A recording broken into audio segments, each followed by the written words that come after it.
Okay, hi, good afternoon to everyone, and welcome to another session or another episode of uh, Tech PH's online Saturday session. So this is a Saturday session, not a Friday session. Sorry about that. So, thank you everyone for watching and tuning in. And for those who are watching, please help us reach more people by liking and sharing or tagging your friends to our video today. So for today, we have Toby Abad, creative director of Taktyl Studios, and he will talk more about game year design, a little bit about gamification, and as part of our theme for July, which is further into design. So, and a quick reminder, you can use the comment section to send in your questions and your comments about today's session. And if you have any suggestions on what topics we can do for our next online Friday or online Saturday session. So don't forget to do that. And today we have Toby. Hi, Toby. How are you today? Hello. Can everyone hear Yeah, me? I'm actually not yeah, sure I if can people hear can you. see me. So, Okay. yeah, Hello, yeah, there hello. you go. Yeah, kamusta ka ngayon? How are you today? It's a warm day, but I decided not to use the aircon just so that the audio levels are clearer. I hope the fan isn't too noisy, but things are okay. Yeah. Yeah, I think you sound great. Um, I'm not using my aircon para just to save money. That also, but I didn't want to say uh, it. I'm just gonna say it. I'm just gonna say it. Na medyo nagtitipid kasi ang mahal ng kuryente last time, and even last month it was the worst. Medyo mataas pa din. I've been trying my best to save on electricity. Maybe on a Hmm. separate session, but yeah, since everybody's working from home, you're working from home, right, Toby? Yep. Yeah. So this is home, as you can see in the background. Yeah, beautiful home with tons of games. I would love to invite you or be invited to one of your gaming table game sessions in the future. Siguro, Maybe siguro pag pwede na. yeah, pag pwede na if it's safer to visit other people's houses. Pero it looks really fun. You have a collection right there, so I'd be interested to know what your favorite game is. Siguro, in our future sessions we can do something very light just to discuss something or to share something more uh enjoyable for everyone in general. Yeah. Yeah. Um we can talk about board games. I think a lot of people, especially now that we're stuck at home, trying to save electricity, board Hmm. games definitely the best way to go kasi you'll only have your imagination. Yeah, corny. Hmm. No, it's So not. just before we start, Toby, what would be your medyo question lang. I'm just very interested to know what would be your favorite tabletop game. Ooh, that's always a loaded question. Because for me, I have to always. I have different categories when it comes to that. So, for example, Mm-hmm. if it was favorite tabletop game to play alone, iba Mm-hmm. yon for compared to playing with, let's say, my partner. And then iba rin yon compared to playing with a larger group. Mm-hmm. But I could say siguro if I were to say my top three games, para at least it encompasses a lot in one go. There would be Robinson Crusoe by Portal Games, wherein it's Mm-hmm. basically a survival game. If you play it with more players, it's cooperative and you try to survive, and there's so many different scenarios. The second would be Madaya because it's a large area, but it would be tabletop role playing games. Um, Mm-hmm. Only because I love role playing games. I love coming up with stories. I love creating characters and interacting with people as you create um, the narrative that unfolds with your characters. And then the third one I would probably have to cite in terms of gameplay itself would be Through the Ages. It's one of the best board games for me, especially if you like games that are similar to Civilization, in what they call 4X. There's expansion, there's development of technologies, there's extermination of your opponent if you want. But it's a very nice game, very in depth for something that was created to work in an analog sphere. And if you want to try that game, it's also available on mobile, so you can actually play it without the board game. Yeah. Yeah, that's very interesting, and thank you so much for sharing. And for everyone's information, hindi kami nag-rehearse ni Toby. So that was so obviously he always comes prepared with this. He knows his tabletop games. You don't say board games, no. You say tabletop games. It's more Um, politically Depende. correct. I mean, I don't think there's any wrong way to say it. I mean, um, board games officially is the title that we all know. But of course, board games have evolved na rin kasi to go beyond just board. I mean, Mm, you have card-based games, you have games that use dice and no cards. You even have mm, games wherein you write on sheets of paper. So to call yeah. it a board game doesn't seem accurate anymore. Yeah. So, Yeah, that's true. If Now that I think about it, if you say board game, it's kind of it's kind of limiting. limits. Mhm. Yeah, yeah, exactly. And I've seen like games, not in person, but I've seen videos of people playing tabletop games with hundreds of paraphernalias in front of them. You know, Mhm. I can just imagine the skill level that you have to be able to play that, Mhm. and the imagination para talagang ma-immerse ka dun sa entire experience. And I think we should start maybe encouraging a lot more people to be into board games or tabletop games. I'm sorry. There's Mhm. actually a place very close to where I live. It's Griddle X Griddle. Mhm. Yeah. Someone I know has constantly been inviting me to go there. You know, ang lapit niya lang sa akin, isang tawid lang. Pero Uh, lockdown. pero I've never got the chance to be part of their tabletop sessions. I think on Mhm. weekends. So ngayon, totally wala na talagang chance for this year because of Well, there's coronavirus. But always, yeah, but there's a lot of options. I mean, there's mm, even online options now, everything from tabletop simulator to tabletopia, which allows you to play analog games through mhm. your laptops or through your devices. So it's really just a matter of finding time.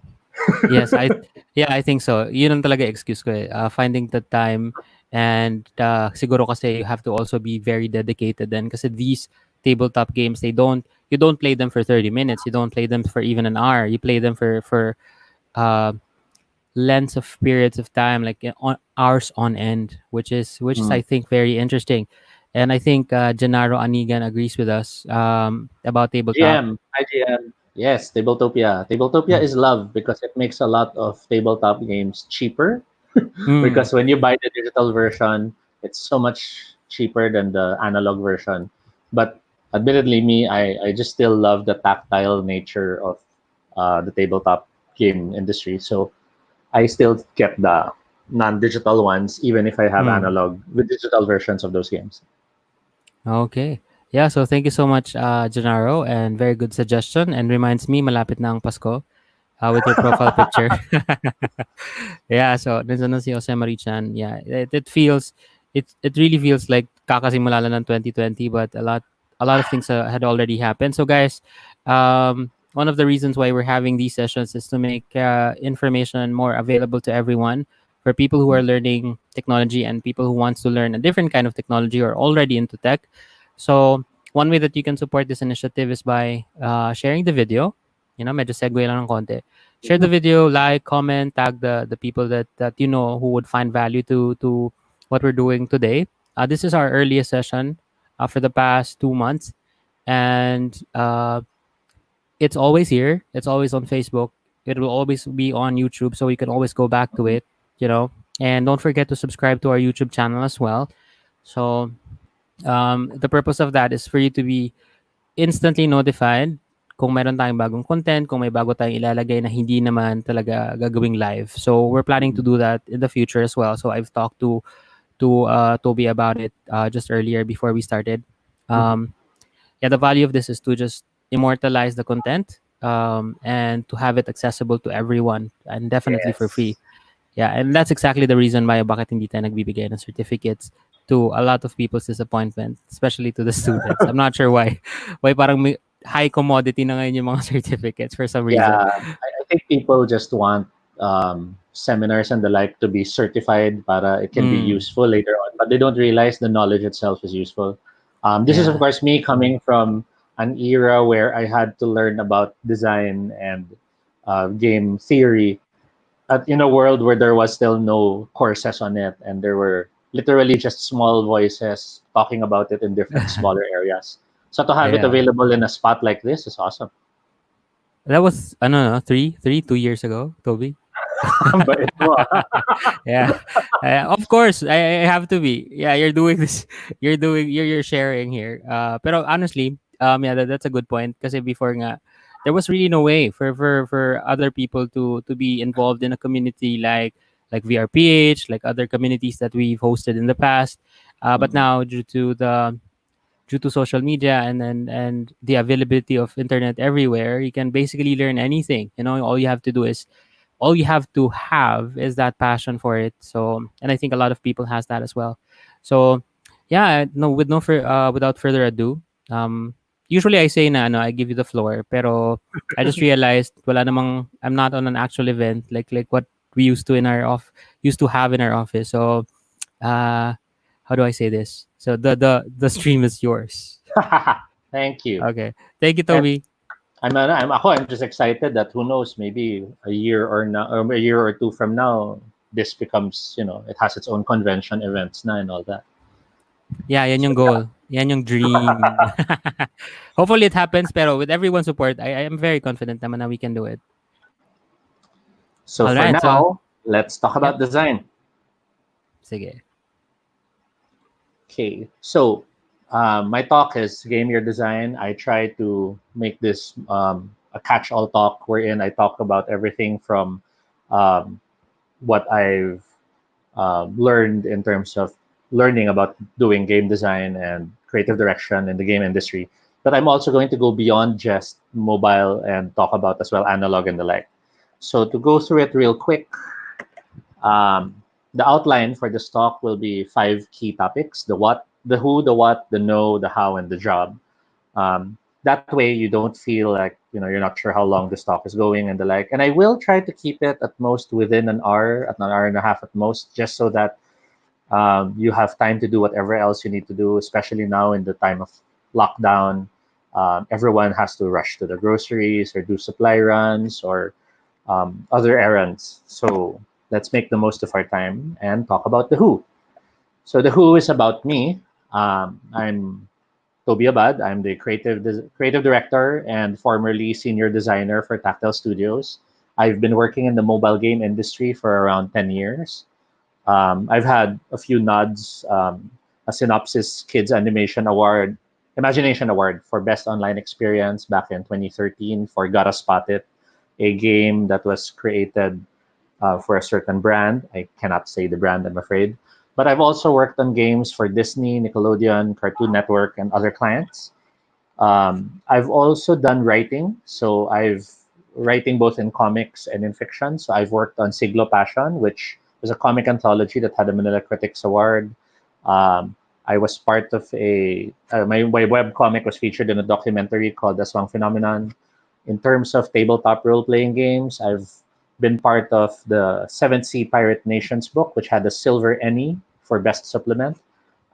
There were awards as well for It Trust Being Menagerie and nominations for You and I role playing games for two, as well as a single moment.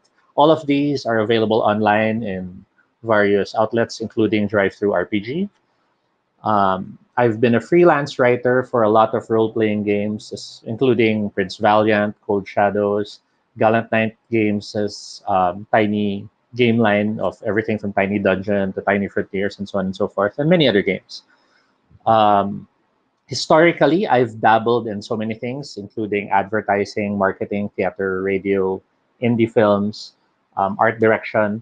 I worked as a graphic designer, graphic artist, as well as artistic director in ABS-CBN International slash Global back a few years ago. And I will always fondly remember those days, those years to be more precise. But bottom line, I'm someone who just loves games. And this passion for games is what has driven me to get to where I am now. Considering back when I started, there were no educational outlets or options to learn about game design and game development. In my era, it was mostly programming lessons, and programming was meant for computer programming and not for actual game creation. Even computer animation was pretty much unheard of during my childhood. And I used to have dreams of making a computer animated movie, but then Beauty and the Beast showed up and all those other movies, and I felt, I was too slow. So that pretty much covers the who. And it's with that sort of a background that I ended up becoming who I am in my job. I had all these different sources of input from cinematics and storytelling, from theater, and from the advertising industry. My knowledge of games and my passion for it ever since, and all of that combined to allow me to become a creative director. And that's why I feel I am one of the people who can talk about how you can game your design. To game your design, you have to first realize you have to know what a game is. And in my humble opinion, when I normally talk about board games, I normally hear people say Snake and Ladders as their first example. But I honestly, and I say this with love, it is not a game. Because Snakes and Ladders, for me, is a game which isn't really a game. It's more a toy that you play like a game. Reason? You have no agency. You have no choices. When this is played, you roll the dice and you just do what it says. A computer that can identify the dice and move the tokens can do it for you. You don't even have to be there for it to be running, so to speak. And that's why I don't feel it's a game. To understand better my mindset, there is a distinction for me between what we call toys and games. When you're talking about toys, you're normally talking about an object which you can interact with, whereas games is an activity. So a toy, for example, might be a doll, but the moment you use the doll to play house, then now it's becoming a game. The toy might be guns, but then if you're using the guns to play cops and robbers, and now someone's a cop and the other one's a robber, then it starts to become a game. But bottom line, when you have toys, there's no clear objective, there's no clear goal. It's really up to you.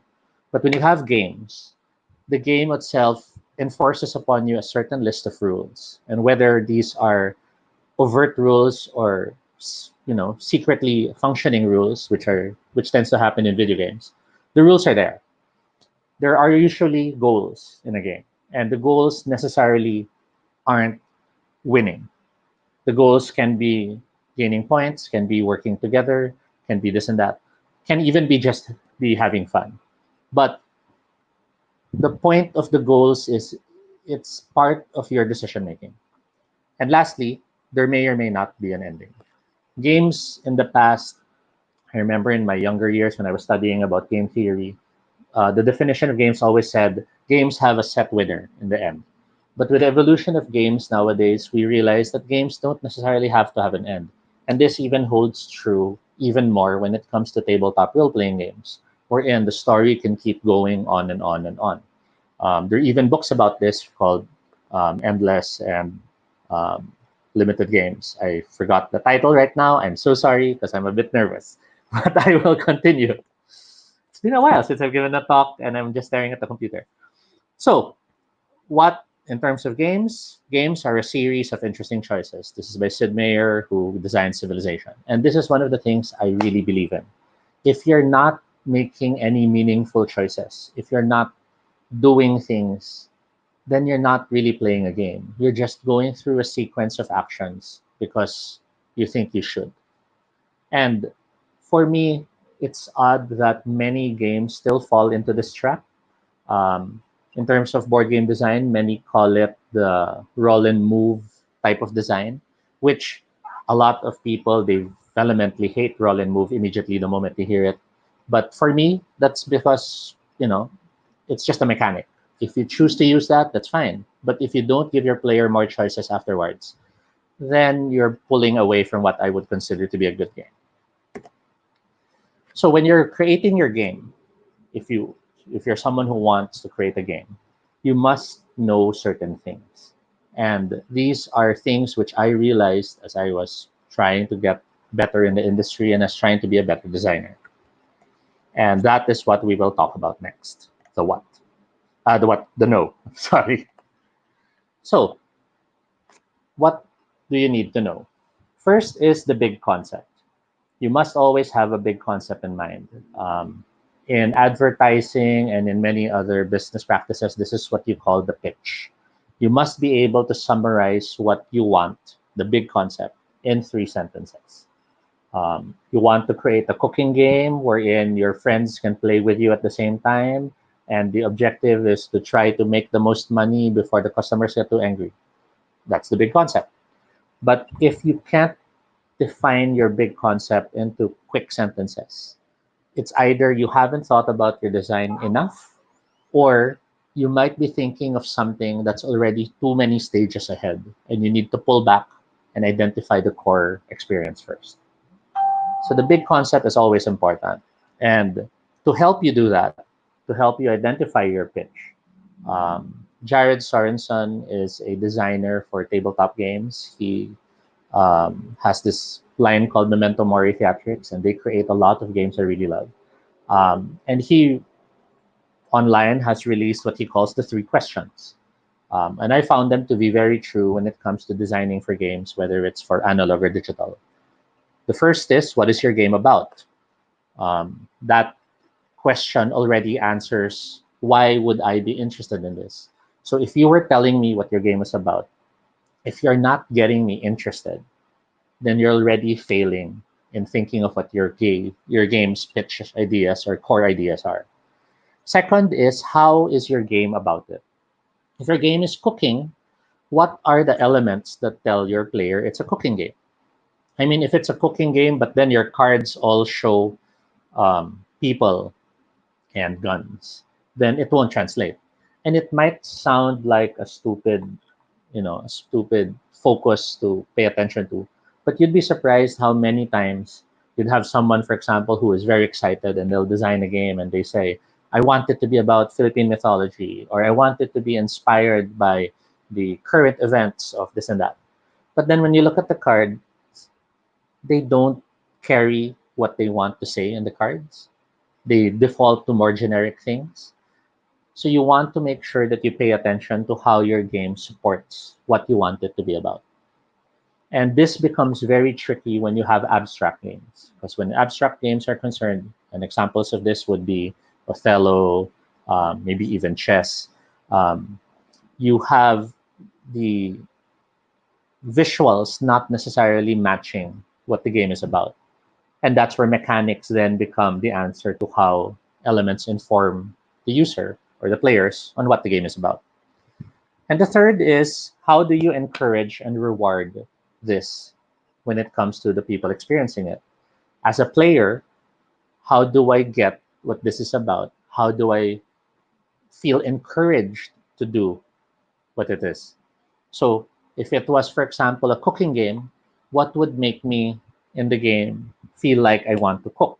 What would it make me want to create these dishes over that dishes? And these are the elements that then become the key ingredients to your pitch. So to use the cooking game example, I might say, I want to create a cooperative cooking game that's inspired by the family cooking uh, around the table in the kitchen. So how is my game about this? Maybe there are cards that show the different ingredients, but then there is a hanap ni lola card, which is the goal of what we will cook. But maybe these cards are spread out to the different players, so everyone has to yell out what they have in their cards because they can't show it, they can't share it. And how do I encourage the cooking? Maybe as the cards are played to cook the dish, you turn them over, and then that's where the point values are. And you can see the collective point value when the dish is accomplished. So you might have two people going, we should cook sinigang. Oh no, we should cook tinola. But then as they're looking at the cards, wait, there's more points if you cook sinigang. So the design is already giving the player the imagination, the ideas on how the game will be like. And we haven't even really designed the game yet, but the pitch is already moving in that direction. Games must always have a sense of accomplishment or satisfaction. This is a quote from Shigeru Miyamoto, the guy um, behind Nintendo and many of the great games in Nintendo. Um, but before we move on, there is a fourth question from one of my favorite designers. His name is John Wick of John Wick Presents. And that fourth question, which he added, was, how do you make this all fun? Because it's very, very common for new designers or aspiring designers to find themselves so enthralled with their ideas, so enthralled with a mechanic, or so enthralled with their artwork that they fail to notice that it's not becoming fun. It's becoming mechanical. I've seen some designs wherein the card has all the information you need. So the designer was proudly sharing that, with this card, there's no need to look at the manual anymore. But then when we were playing through it, I was showing to him that notice that most of the game, I'm staring at your card and not at your game. So you realize you're not making it fun for me. Now, these rules, imagine if you place them on the board. And the designer was like, so yeah, it's that. You have to find that magic, that sweet spot that allows the experience to be a fun experience.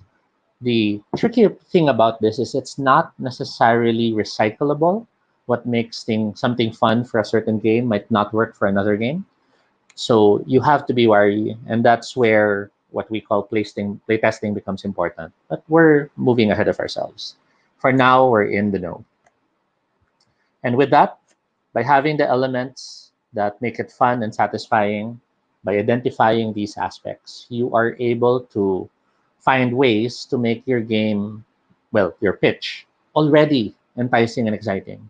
And if you can make that pitch exciting, you know you have something you can design to make it much better. So let's move now to the how, and I'll just have some water. I know I'm breezing through this a bit faster than normal. When I normally give my talk, it's a back and forth, but sadly, um, this feels like I'm giving a talk to the computer world. So, yeah. The how. So, how do you be a better designer? How do you focus on making design better?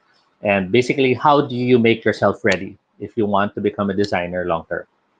In my case, I I was extremely lucky.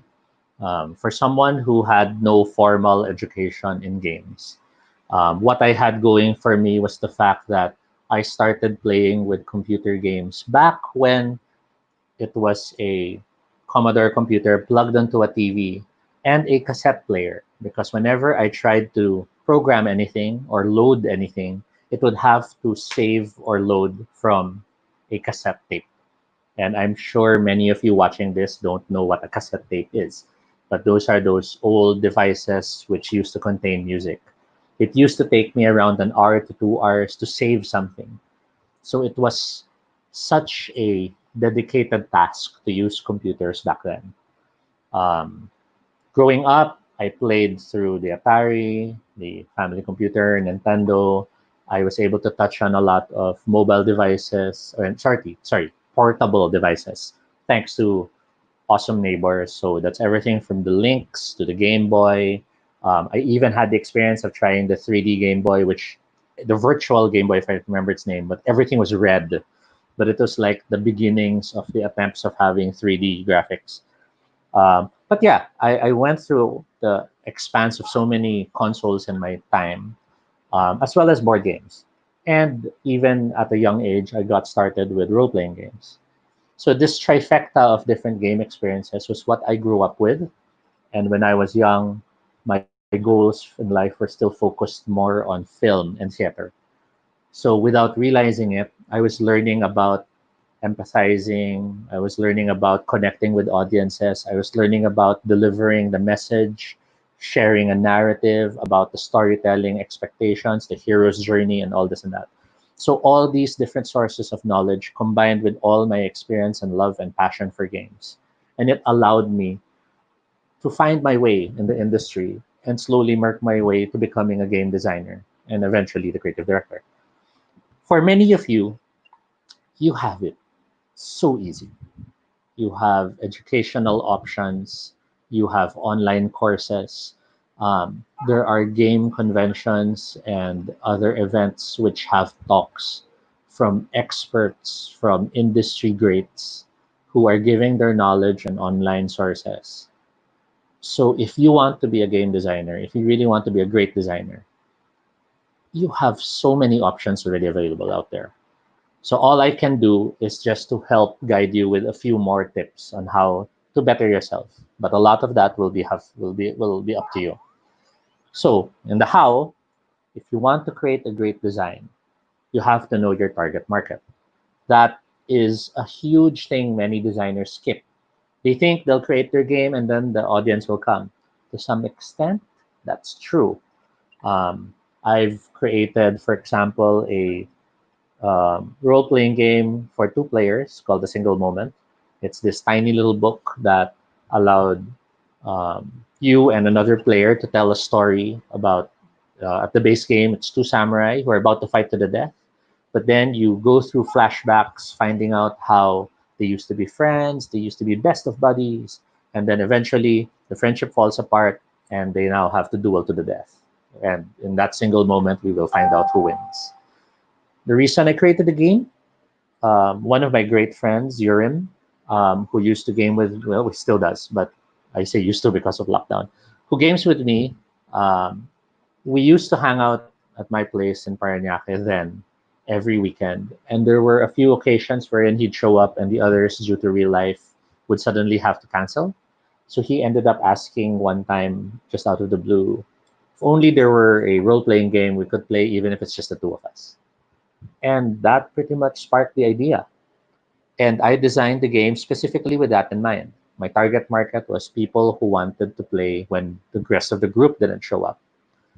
To my surprise, duet games or two-player games is so in the rise nowadays. And back then, when I released A Single Moment, it was already a popular trend for role-playing games. So knowing your market is very important. More so if you're developing games as a, as a job, because you have to be aware of the way different markets have different expectations. A casual gaming market, these are people who just play because they're stuck in traffic, or they play because they're in the bathroom and they have 1 hour, so they might as well play something. um, would have very different expectations from a competitive gamer, and a competitive gamer would have also very different expectations from both the casual market and the social gamer, because social gamers, they're in it for something else compared to competitive gamers. Don't mistake that these markets are exclusive. Just because, for example, the competitive gamers love seeing their names up on a leaderboard, doesn't mean casual market gamers won't enjoy leaderboard as well. You just have to be aware of how there are different tweaks that make it better for your target market. What is your desired experience? You have to bear that in mind. Is it to tell a story? Is it to challenge the player? Is it to give them the freedom to explore? Many designers try to do everything. And I do believe games can offer practically everything. Um, an amazing game called Journey, which is one of the few games out there that doesn't really have words, successfully tells all three. And yet, it allows the three to work because it focuses on one of the three. And that's where your design has to, have that critical eye. If you want it, for example, if you want your game, for example, to challenge the player first and foremost, then a lot of the weight of your design must be there. The freedom to explore might be secondary, but the challenges must be the primary experience. If you wanted to tell a story first and foremost, then don't make the mistake of that era in gaming wherein telling a story equaled not playing and watching full motion videos for 10 to 15 minutes between bouts of combat. That was the wrong way to tell a story, compared to other games now that find a way to seamlessly tell the story, or to even allow the player, whether it's an illusion or not, the ability to choose where the narrative goes. Sometimes it could even be something as simple as a a small statement that makes the player feel like there is somewhere else the story may go. Telltale Games, for example, is amazing at this, wherein after you make a choice, that character involved in the choice will say, I'll remember that. You don't really know later on if it will affect you in the game. But as a player, you're suddenly feeling that there was so much weight in that decision you made. So know your desired experience and make sure that you pay attention to that when you design your game. Then be aware of the challenges and resources that you will face. Um, analog and digital. Sorry, I'll just have water. Analog and digital games have a different set of challenges of their own. For digital, you have everything from the types of device, the accessibility, battery life, and so on and so forth. Excuse me. For analog, on the other hand, um, cost is a very tangible issue, especially for local designers, because printing is so expensive, sourcing components is so expensive, and then getting someone to get that all together and ship it out is again so expensive. But there are options out there, everything from the game crafters and the like, which are online services, but they are still so expensive. Packaging. People tend to overlook packaging, failing to realize the joys packaging can bring. Um, Many think packaging is throwaway. It's no longer important because it's a digital world now, right? You download the game, so the hell with packaging. But they fail to realize packaging exists on a digital level. Landing page, the cover of your game, the way the game is first closed before you open it, those fall under packaging. Same thing for games that have gacha mechanics or expansions that you open up. So digital card games, for example, with the booster packs and the like, those are opportunities for packaging. And in those packaging, what is the story that you are telling? How are you enticing? How are you exciting with the images you're showing or the visuals that happen? So all these are resources that you should not overlook. And then the last two are temporal and the other players and the social aspect. Temporal is the experience you're having affected or influenced by time. Pokemon Go, for example, as popular as the game was, became even more awesome when you realized it matched your weather. When it was raining outside in the game, it was raining as well. Other games, like let's say Pandemic Legacy, which was a board game that was meant to be played for 24 or less sessions, that temporal aspect became such a powerful effect on the player because they knew this game will have an ending despite its unfolding story. They knew they only had a limited amount of times. Roguelike games are a huge example of how the temporal aspect is used to make sure that the gameplay is, a resource that, the temporal aspect of the gameplay is a resource used in the game. How do you use your time? How do you maximize every choice?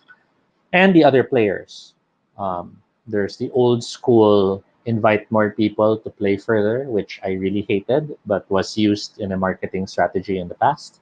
But there's also the other social aspect, whether it's showing off what you have, um, sharing it to others, and getting encouragement from people who like what you've created. These all boil down to different motivators that we will discuss further down in the talk.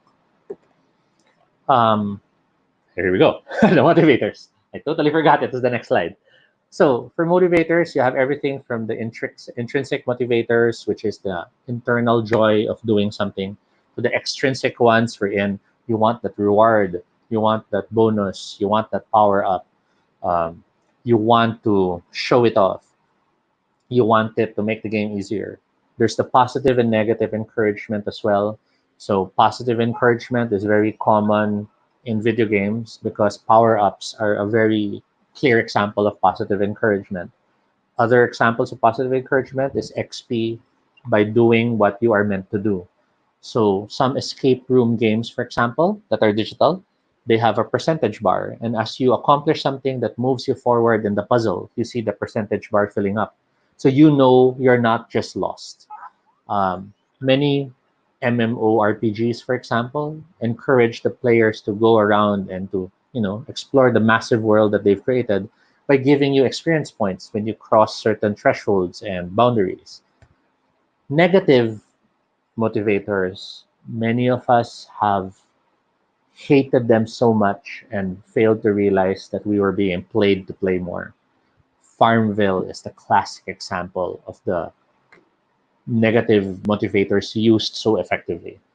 They grow crops, but if you don't come back within the hour, the crops will die. So you don't want them to die. It's a negative motivator, you have to go back and play the game. There were other attempts at negative motivators. Some were successful, some were not. But ultimately, if you choose to use them, it is still a motivator you can use. And these are summed up in general in a, um, oh wow, my brain suddenly blanking. In a, this is terrible. Why am I blanking out?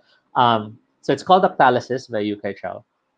It's basically the 8 different key motivators that allow a player or a user to want to do an action or to be encouraged to keep doing an action.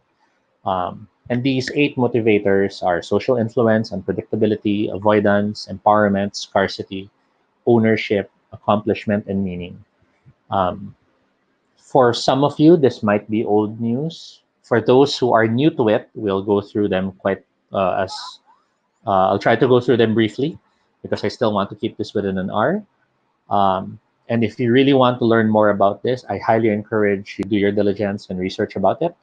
But meaning. So meaning is epic meaning. It's making something feel more special because you try to give it more meaning than it really has. So for example, um, one simple example here is in fighting games. When you deliver the first hit, it now has meaning. First hit, and you have bonus points and this and that. That didn't really matter in the past, but it was given epic meaning. In other examples, you would have people who, by taking part in an activity, their activity is given as a meaning. Um, I'm not sure anymore if Grab still does it, but I do know that, for example, Wikipedia and other sources, if you take part and actively help update and give information, they call you an expert or they call you someone special. Um, Empowerment is basically through, you know, um, giving your player boosters and benefits, power ups. That's pretty much it. If you have an empowerment, all the more you'll want to do it. God knows many games were actually using this as their main key experience. Um, the amazing Mega Man games, for example, was all about the new awesome powers. Social influence was very commonly used, especially in the heydays of mobile games, wherein you can only progress in the game if you have X number of friends who start playing as well. Unpredictability is the tried and tested um, motivator when it comes to any sales related gamification techniques. Um, Gift boxes, spin a win, etc. All fall under predictability. Avoidance. Well, Farmville has already been mentioned as the classic example of avoidance, but another example that you could also um, bring up, for example, would be in games like I don't know if you still remember Who Wants to Be a Millionaire and the like, wherein you can bank the money to save it, or you can keep going and risk for more. So that feeling is quite a powerful motivator as well. Scarcity is all about limiting what is normally a resource available for everyone. Lots of online options use this wherein there's only 30 available or there's only a limited number of this power up. So everyone then ends up wanting to get it. Ownership is classic for games wherein you want the player to have a sense of creativity and personal expression. So in some games, it was something as simple as being able to lay out things. Animal Crossing allows so much ownership that it boggles the mind.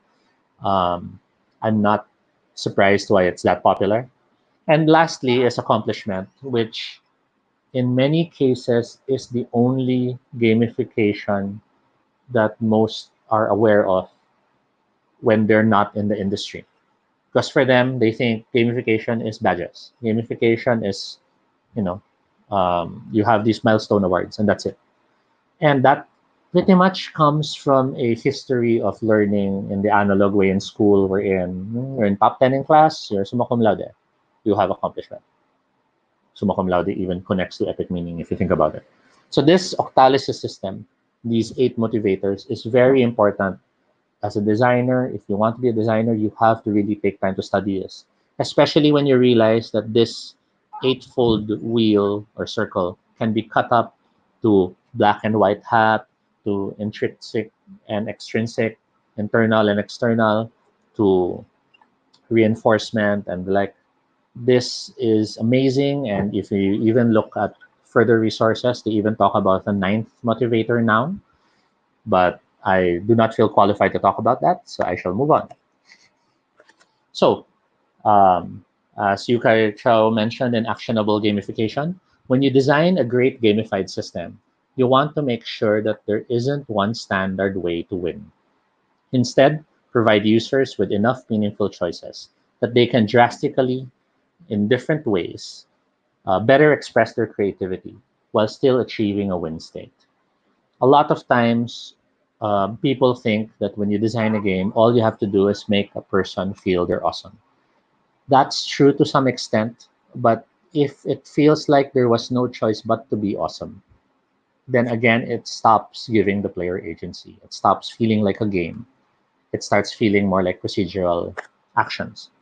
And that's why some designers even question games which they call they're just problems that need to be solved. Whether or not these are the type of games you want to design, I have no qualms with that. Just make sure that you keep in mind if the player's agency is pointless and all they're really doing is looking for that optimal move every turn, then there's something that you might want to rethink about how you designed your game. So let's talk about Super Mario Brothers. In Super Mario Brothers, and this is a really, really old game for many of you, I'm sure. At the very start of the game, we have here Mario in the corner, in the left corner of the screen. And as you start the game, the only thing you can do is move forward. As you press right and start moving forward, the screen moves with you. But if you press left to try to move back, the screen doesn't. So what is it doing? It's already telling you have to move forward in this game.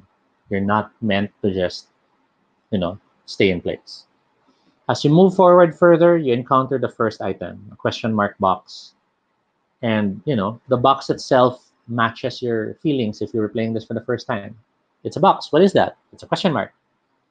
As you press the buttons, you start realizing you can jump, and there's a big chance you will hit that box. And that's when you'll see something happens when you hit things from below it. In case you didn't think of doing that, the game was designed for one of the enemies, one of the Goombas, to walk up at you, forcing you to jump, increasing the chances you'll hit the question mark. So if you think about it, the very first few seconds of Mario Brothers is already telling you have to move forward, you have to avoid enemies, there are fun things hidden in the boxes. And since you're moving forward, you pretty much understand you have to reach the end. Consistently present in the game is a timer in the top. And while it's not that noticeable at first, it eventually becomes noticed because the music will shift and change once the timer is running out. And that, for many people who played Mario Brothers, Super Mario Brothers for the very first time, they will never forget that moment when they start hearing the music and, oh my God, there's a time limit. They will never, ever look at stages the same way again. So that's an example of really good design involved with the mechanics. For tabletop players, for people who love board games out there, let's talk about the Great Western Trail. The Great Western Trail is one of the top ranking games out there. And while it has many components, this one will focus on the player board. The player board has a lot of information if you look at it. It has discs on top of areas. It has areas you uncover. It has all these little details. For most, it looks like it's too much information. But for people who have started to play the game, and I will tell you that the Great Western Trail is it's a heavy game in the sense that there's a lot of intricate systems interconnected. This is beautiful design because it's actually serving as both a guide and an interactive activity for the player to take part in when they're playing the game. The discs, they cover bonuses or power-ups that you have in the game. And while they're covered, for example, here we have in the third example of this left column, The disc is covering one of the times ones. So that basically means this action can only be done once and not twice. As you progress through the game, the discs are removed and they're placed on the board. The act of placing them on the board is a player agency moment. You choose which upgrade you want to gain for the rest of the game. Do I remove the one here on the lower right corner that gives me a new ribbon? Do I um, release the disc that allows me, for example, to have an additional card in my hand size in the upper right corner? Is that a legal move based on the black and white markings? The board itself also serves as a reminder of the turn order in the game, as complicated as it is. In the game, you're supposed to move.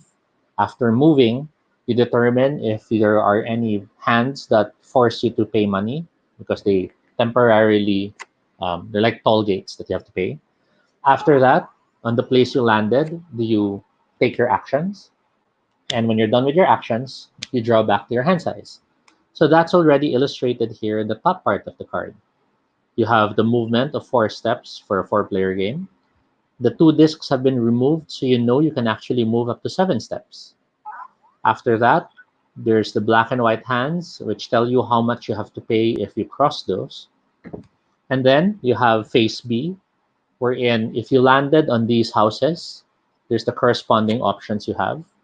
If you landed instead on Kansas City, then there's the 5 steps that you should do. And that number 1 to 5 matches on the board a guide as well.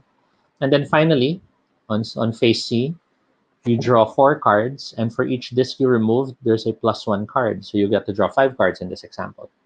So the design already tries to keep it informative. It tries to keep it clean. But at the same time, it's not just a guide because the disc aspect is there. And actually, here in the bottom, you also put the people you hire as little markers on it. It becomes part of the activity, it becomes part of the game experience. So the component isn't just information, it's an experience. And then lastly, we have to, of course, talk about Flappy Bird. Flappy Bird is one of those games which I feel was hitting design so well without realizing it, or perhaps it was intentional. I don't know the designer personally, so I can never really say. But from the onset of the title, you know already an idea of what to expect of the game. You're not quite sure how it will play out. The moment you press to start and you realize tapping is all you have to do, you're immediately given that false sense of security. Oh, this is an easy game. This should be simple. As you go through the gameplay, the moment you fail and hit something, the gameplay screen comes in and you're immediately able to play again. This almost frictionless chance to play over and over again to learn from the mistakes is such a smart design because it basically tells the player, it's okay you died, just play more. Because that's what the game deep down really wants you to do. It just wants you to keep playing. Reasons behind that, of course, is, it's a business. But in terms of design, for a game that isn't too concerned about telling a story, about challenging the players, it really is designed to just keep going. And to even further that, the use of nostalgia as a draw, the ethics of using that, of course, is debatable. But the use of nostalgia as a draw widened the market so much that you had people who don't play video games trying Flappy Bird because they remember something that looked like it, or they remember their younger siblings playing Super Mario. And that was just such a well designed series of choices in its design and its creation. There have been a lot of clones, there have been a lot of attempts to further it, but you'll notice that they're not as successful because of the loss or the change of certain key factors. And even the leaderboard, the fact that the leaderboard was added to target the competitive people, but the whole thing is designed to hit casual gamers. It's just such a remarkable piece of design. So, if you can naturally teach your mechanics to your users and to your players, they will spend more time playing as they learn the game. than they will learning the game. And this has been a a challenge when it comes to so many games. Wherein you have, like in some board games, um, you might spend an hour to 2 hours literally just trying to learn it before you can actually start playing it. Or you have some video games wherein the tutorial system feels like such a drag at the start before you can actually play it. Some games have attempted to mitigate this by allowing the learning to happen within the game.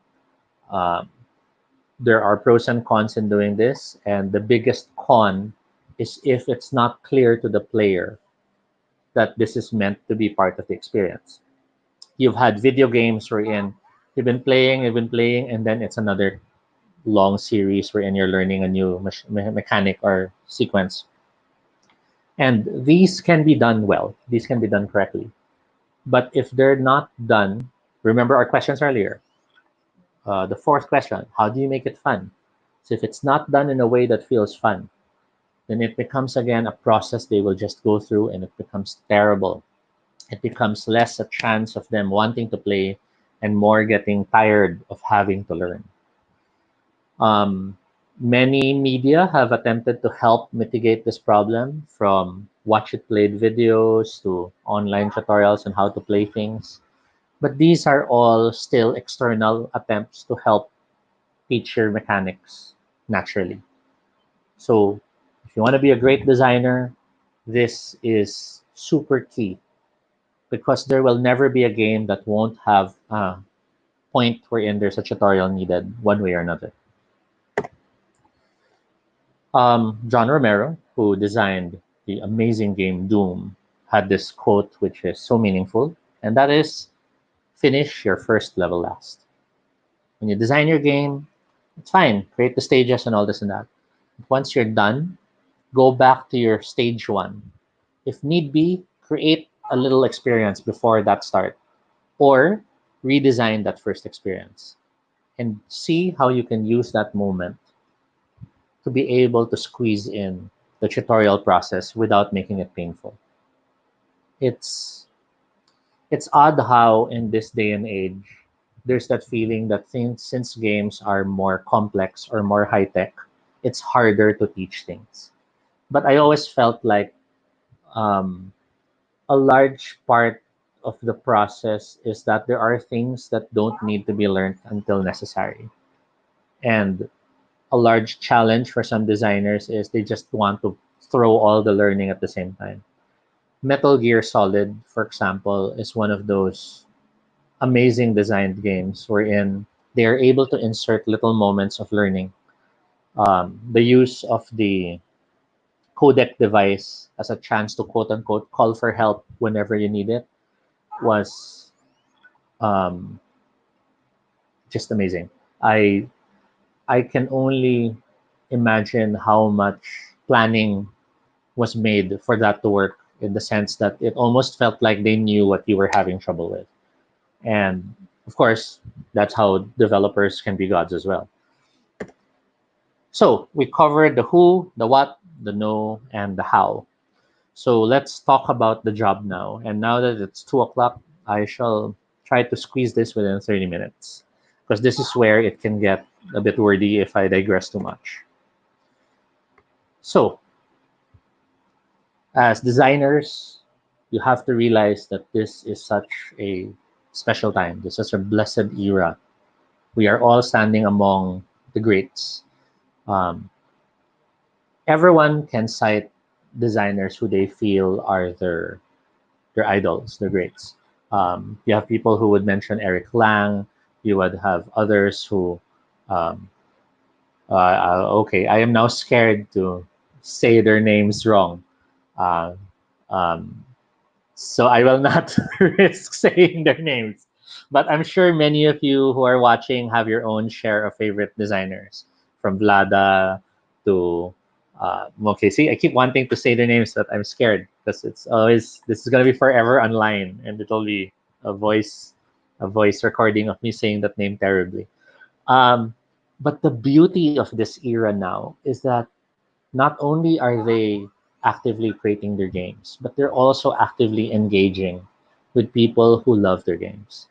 Um, Many of them have even had talks, have opened their social media. Um, Portal Games, for example, very recently had a contest, and it opened up for people to come up with their own scenarios using Robinson Crusoe. Um, you have others who are even open to having talks online or to answering questions on Twitter. So we are in such an era wherein the social connectivity is there. And in many ways, and I will say this with all the love, you just have to, be brave enough to reach out. As we say in Filipino, pakapala na lang ng muka. You you have to, of course, respect boundaries. You have to ask properly when you reach out. But you have to realize that many of them are like you. They're just as passionate, if not more passionate, about games. And they would love to talk about game stuff. Just don't, of course, assume also that they are there on your behest. You still have to be, um, you have to do the proper courtesy, you have to reach out properly, um, you have to contribute. And in many cases, that's also through the social media channels that they have ready. Um, they might have, for example, have a Facebook group, and if you're in that Facebook group, then you engage, you share ideas, you comment, you build rapport. Because um, it's a lot of times that you'll find that some inspiration that they might be looking for might also come from something you had to share. In addition, you now are in a world where so many things are available to try. So in video games, for example, I know of so many designers who fall in love with, let's say, I love shooter games or I love 4X, and I only play those games. And you don't realize that a lot of the games you like became that special because they allowed themselves to go beyond their own preference. So you have, for example, Slay the Spire, which uses deck building mechanics, which normally isn't in a video game, but then is now so beautifully used in that game. Tower defense, we all know how that started as a spin-off from what was once a different game altogether. Metroidvania games have been in the past the staple for exploration and adventure games like Metroid, which is the reason it's called Metroidvania, and Castlevania, of course. But you'll see now online that there are games that use the Metroidvania feel and the platformer feel to tell stories about emotions, about relationships, about time travel. There are so many to explore. And if you are not doing your due diligence to try stuff, you are shooting yourself in the foot from becoming a better person when it comes to designing games. So, like right now, still in this list of video game genres, um, programmable genre, for example, wherein you have to key in and map down what you will do, and then later on, that all then unfolds. Have you tried a game like that recently? If not, why not? Another example would be idle games, which is surprisingly hugely popular. And I have seen a lot of people who don't get why a game wherein you don't play is a fun game. But then they don't realize that even if you're not playing, you are still given so much agency in choosing which ones you'll do.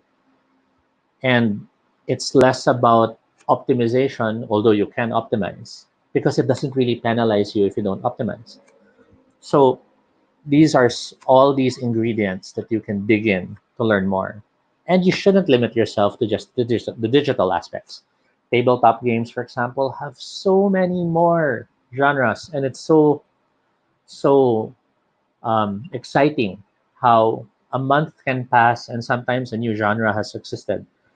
Um, in tabletop genre mechanics, for example, there was a time when the traitor mechanic was super, super, super popular that Any game na lang, you would hear people, oh, imagine if there was a traitor. And then deck building became another popular area, and all these deck builders started to appear.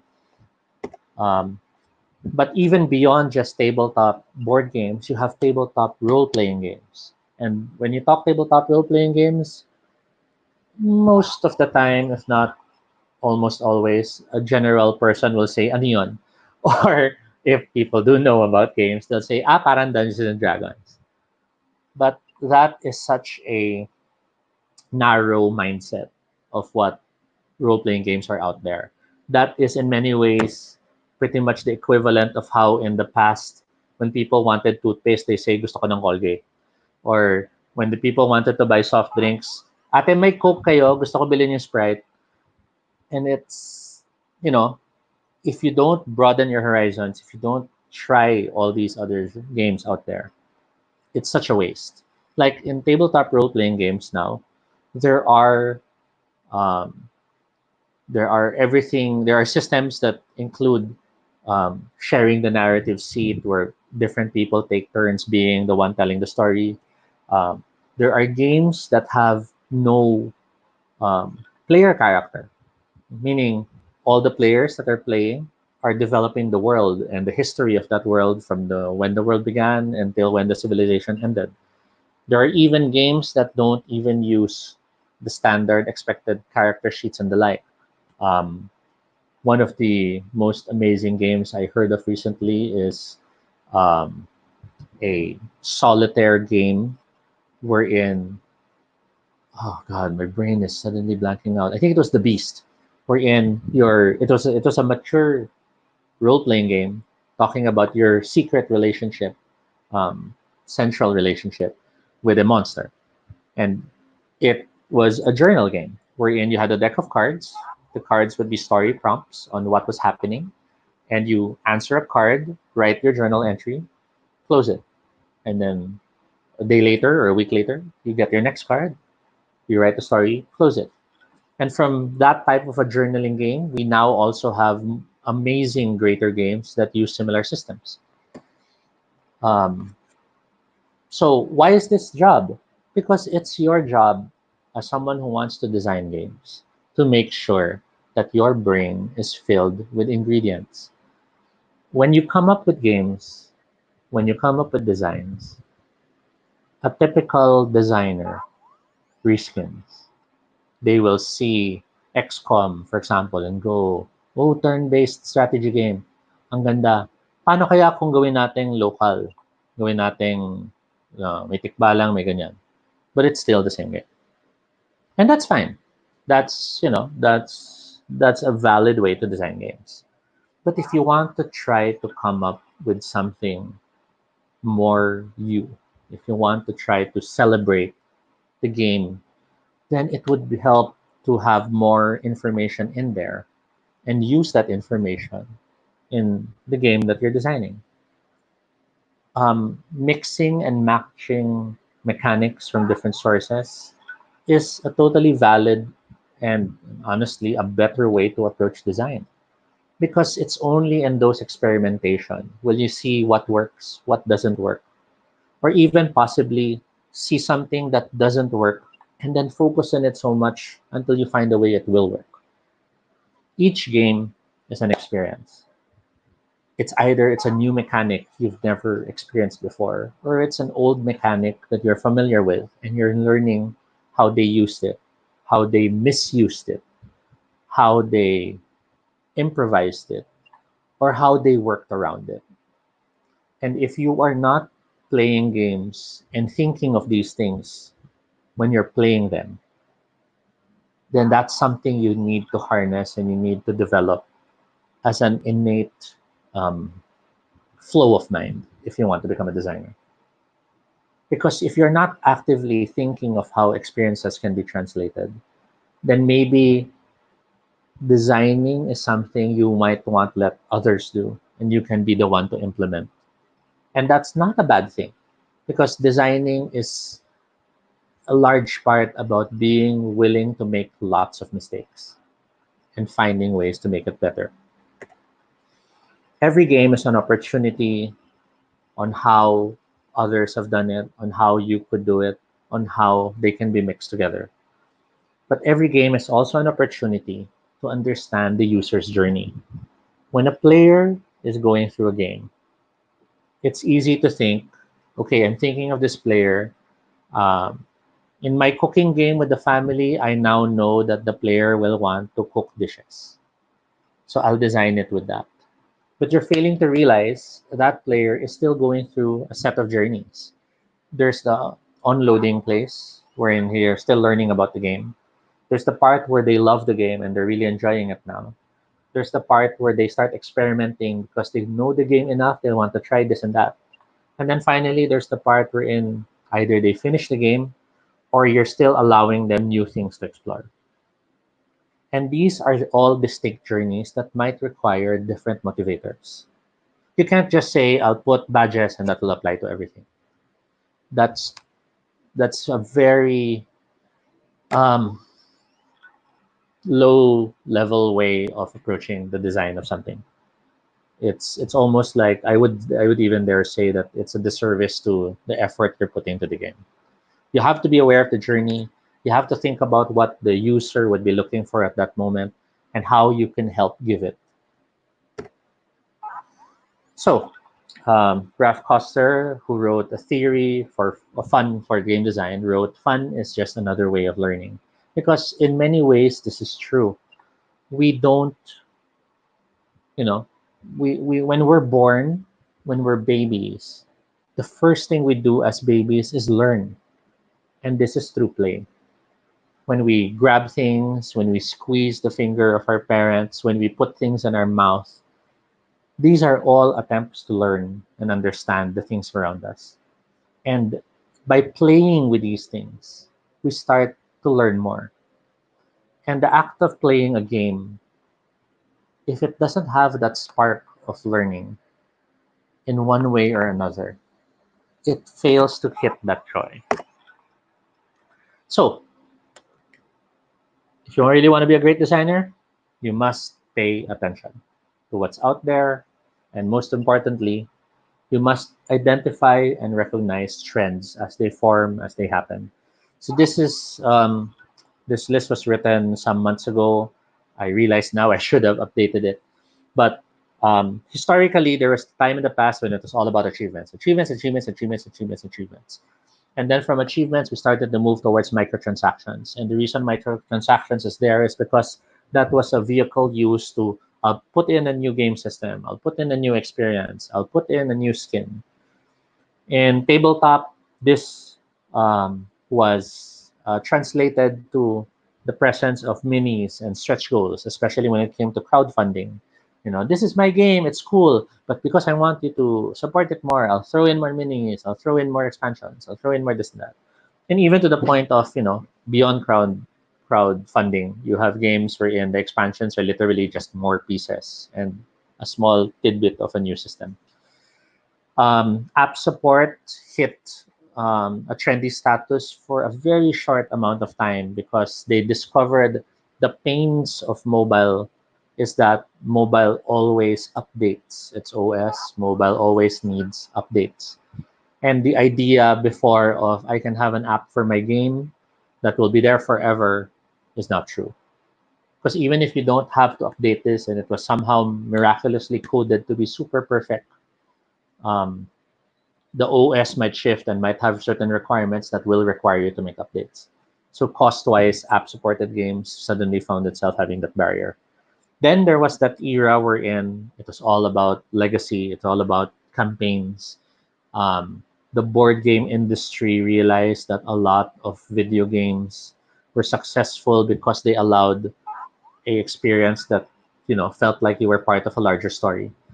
And many games attempted this. Pandemic Legacy is one of the games that really, truly successfully accomplished it in season one. Season two is debatable. But then you now also have the legacy light approaches that many games do, wherein there is a campaign like experience, but there's no destruction of components. And you can always still reset and play again. Some of the greater heights hyped up trends nowadays are the roll and write games. Um, and in many ways, the roll and write genre or mechanic has been so interesting now in the time of lockdown because now you can literally print and play, and it's perfect for that type of gameplay. Um, Roll and write, for those who are not familiar, is you have some system or mechanic, usually dice, hence the word roll, that allows you to generate stuff. And then from those choices, you then, the word write on a sheet of paper to lock in your moves based on the available resources. Um, there's a lot of debate on what are the best roll and writes out there. I will not get into that debate because I think they're all pretty awesome. But I'm still finding my way with that genre, and I'm still not quite certain what I like and dislike about it. And then finally, duels or duets is now like everywhere. Um, Almost everyone is now releasing games with a duet version. Um, Solitaire or automata versions are also present. And that's because people are just realizing that many of the audiences before have grown up, and the younger audiences are finding their way into games on their own, but their older market might want something they can still play with even if alone.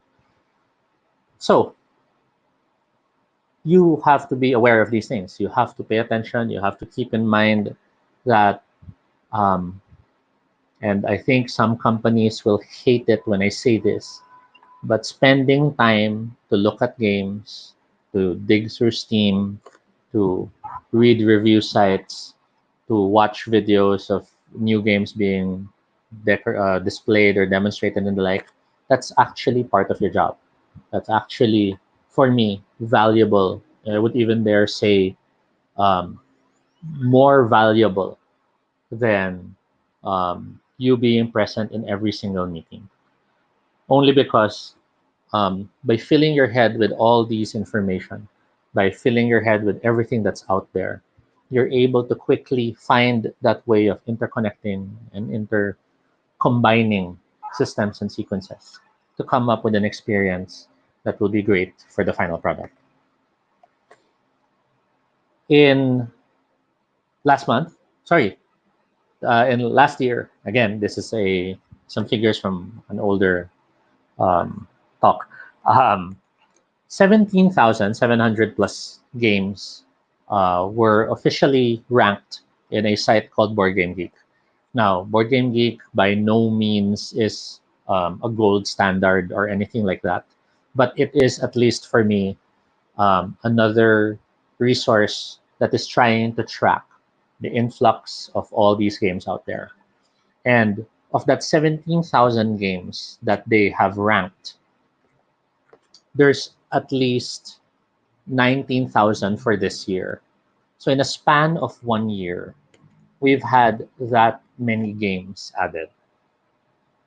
So can you imagine, of the 2,000, well, 1,000 plus games that were released, how many of them might have hit on new mechanics or new experiences that you never thought of? How many of them might have found new ways to combine systems that would be the very idea that you might have needed to make your concept work? So if you think about it, it's like having 2,000 other testing sessions happening out there, and you can learn, from them by communicating with them. In less than a half a year, we're already looking at almost half that number. So isn't it time that you tried creating your own contribution to the games? You tried making your own little mix. And hopefully, I do really hope with all my heart that that won't just be a reskin. If it's a reskin, I understand. But I sincerely believe, knowing how creative the Filipino can be, that we can do far more than just reskins. So the short the short version of this, and this itself can be an entire talk of its own. From your idea, make sure that you use everything you know, combine it with that idea, and from that combination, you build your prototype. and then you test it. Test as many times as you need to. Test alone, test with friends, test with people you don't know. It's even called blind testing, wherein you give the game to a group, you have given them the instructions, but you don't help in any way. You don't watch, you don't view, nothing. You let them go through it, and then afterwards you get the feedback, and you don't explain. If they say I didn't understand this and that, you don't explain. Kasi I did that. Just absorb everything that they've done, everything that they took, and then from there you identify now why did that happen. That's when you start explaining it to yourself. Blind testing is important. Prototyping is important. In the industry, I've had games wherein I had to design it 15 to 20 times.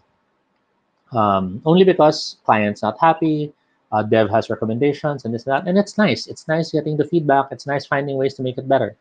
Um, don't be afraid of change. If you're a designer, you will hate documentation, and I'm terrible at it because I still have to learn how to do it right. But documentation is so important, especially if you're working with a team.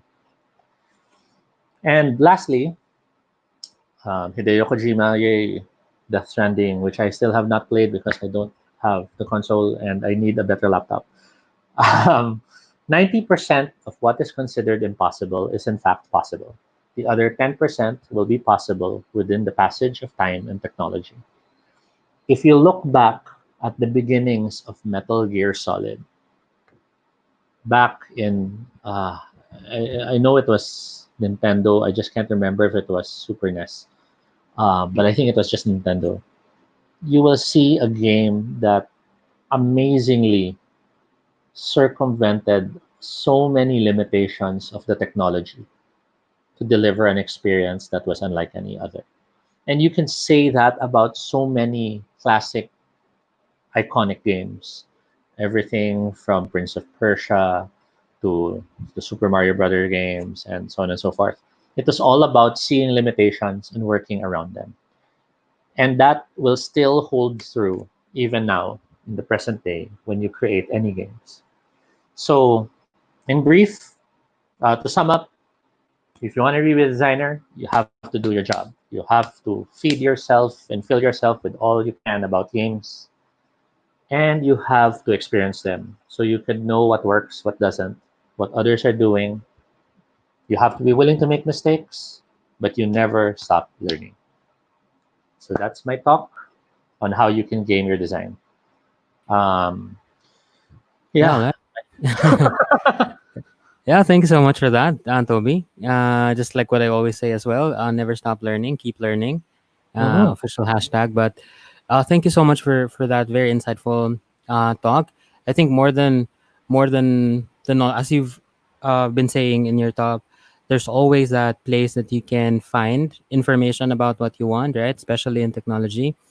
Yes. Think about a topic siguro kahit even the siguro pinaka-niche na siguro na technology field would have a lot of things online, especially on YouTube. I can't think of um, anything na hindi ko pa nakita online about tech. Even things that are not yet available in the Philippines, you would have topics about that. Filipinos talking about it.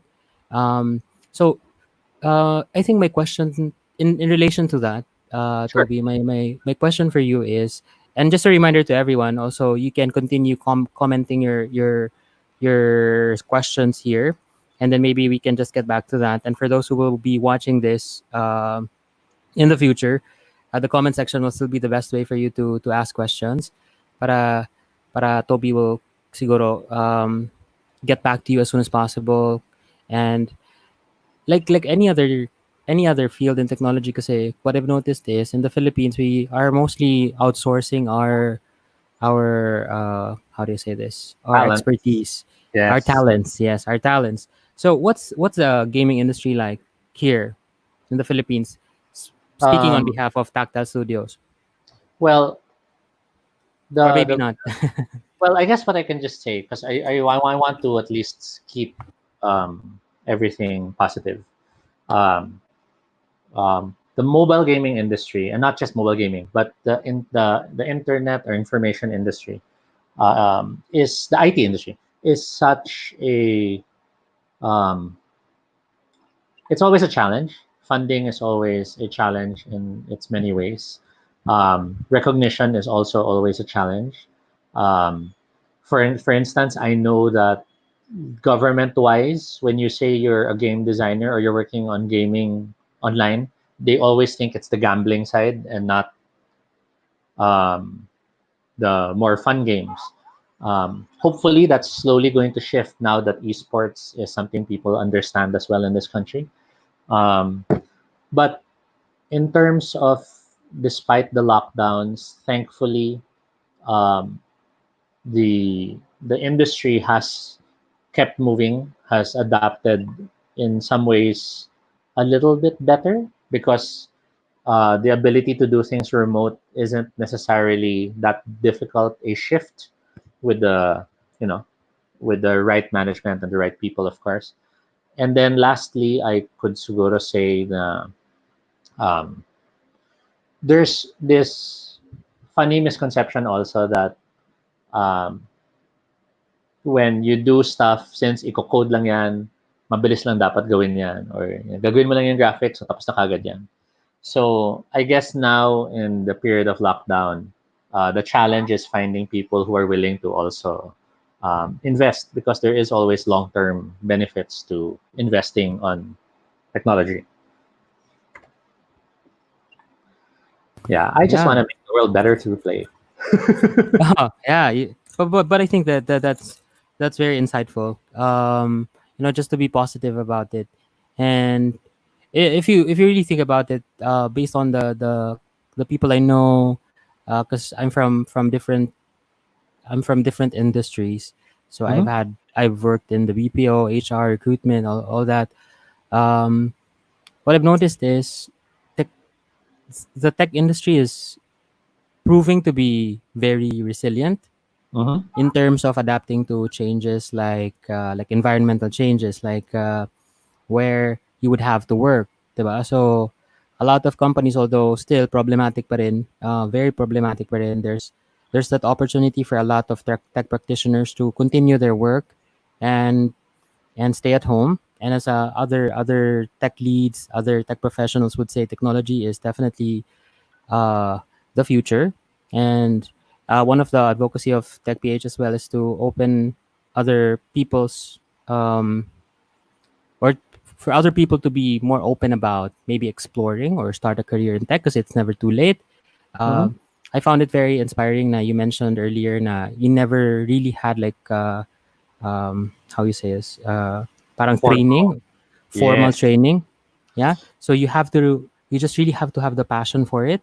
Mhm, And given the times that we are in now, you will find, paulit-paulit kong sasabihin, there will always be a resource out there for you to start learning.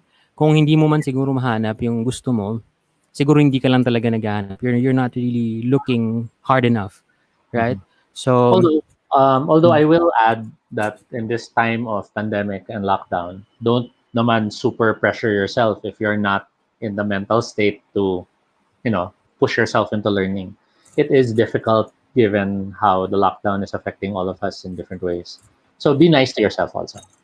yeah, I agree with that as well. Minsan kasi pag if you feel like, or personally, when there were times na I felt like I was not being productive kasi there were Mm, no options for me to work or to keep on moving.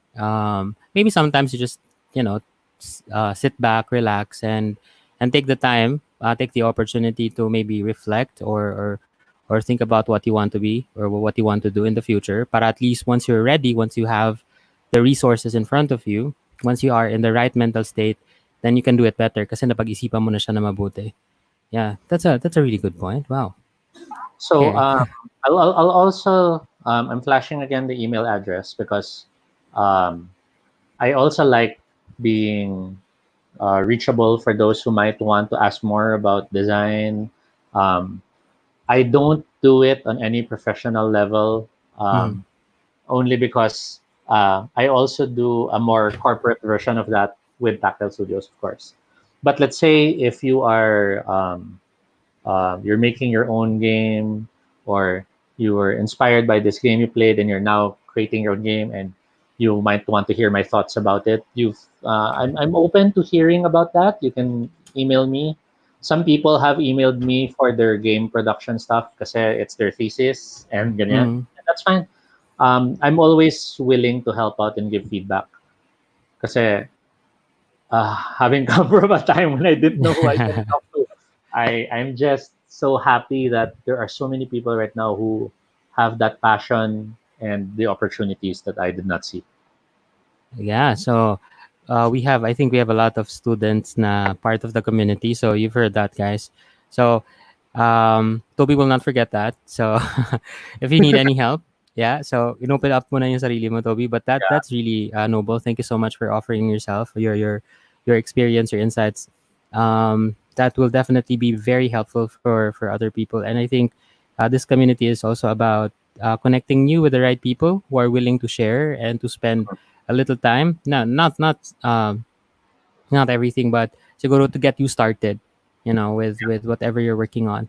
So yeah. So guys, thank you so much for joining us tonight. And then this afternoon, nasanay ako gabi. This afternoon, thank you so much, Toby, for that.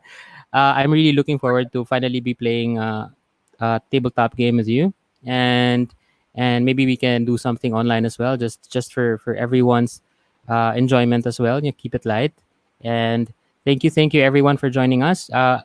Lastly, don't forget to react, to tag your friends. The video will always be here. For those who are watching us on, we have one person watching us on YouTube, so thank you so much, and And thank you for the thank you for the comment, the wonderful comment. Thank you guys, and thank you Toby again, from of Tactile Studios, and from everyone sa Tech PH. Maraming salamat, and let's help keep the community growing. And I hope to see you again in our next session next Saturday. We will have one on UX design. mhm. Yep. Okay. So I will announce the details this week, and please keep checking the community page para you get updated.